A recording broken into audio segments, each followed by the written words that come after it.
rising signs that are most affected by this full moon in Aquarius. If you are an Aquarius rising, this energy is happening around your first house. So this is the center of where it is that you are seeking individuality. Also, you might be yearning for independence. This might also be a time that you are really looking at why you need to walk away from certain people and certain obligations.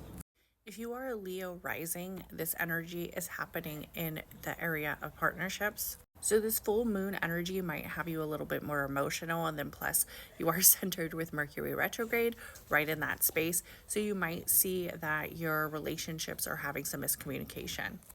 In all honesty, this is a time for Leo risings to really do clearing and make sure that they're very structured with their words and their energy of patience. Also, it is a perfect time to look at that ego space. See if it's holding you and your relationship captive. If you are a Scorpio rising, this energy is really taking place in the energy of the fourth house. So you're going to want to be mindful of areas of the home life. Also, you're going to want to look at that space with the family.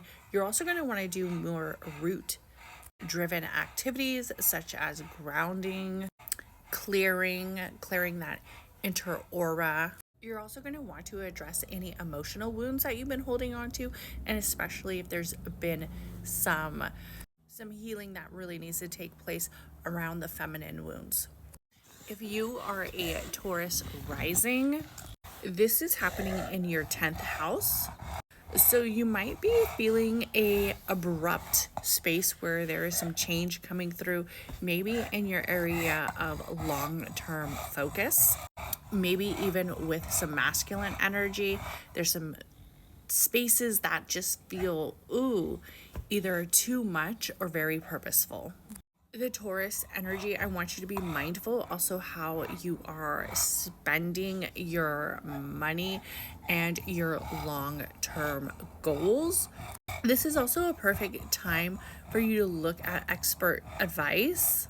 Even though it is a Mercury retrograde, it doesn't mean you have to act on it. It just means you have to evaluate it. But for all those zodiacs, this is a perfect time for you to really do some self-reflection. And all the rising signs, this is a beautiful time for you to really do some self-reflections, look at energy of movement. Also be careful with your words and don't be too centered on any mishaps or miscommunication that might occur. This is also the time that you are going to want to really concentrate on your boundaries and your responsibilities as well.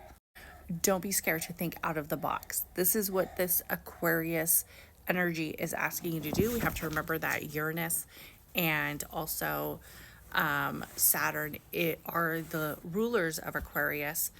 So that energy is always asking for you to think outside of the box, tap into your responsibilities, and allow karma to do its thing.